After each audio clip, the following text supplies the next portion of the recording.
Yani ati Lois Sono akiwa na Mukoromen, ani kutusi mtu sahi unapewa kazi. Huyu jamaa alitusi Mukoromen amevaa pencil, lakini sahi hiyo pencil imemwandika kazi. Unaona kitu kama hiyo? Alafu kuna kitu mnataka niongee kwanza hapa. Hebu kwanza Lois ongea tusikie.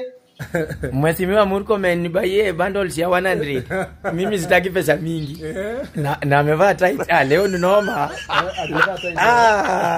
Mwesh God bless. Huyu jamaa anasema ati Mukoromen amevaa pencil, wakale wajui kuvaa na umkale mwenye amefurahi. Alafu kuna kitu fulani hapa, hebu tusikie sauti kwanza. Kuna sauti moja hapa 3 2. Hebu sikiza hapo. Murkomen ndio ule. Murkomen nisaidie 100 niweke data.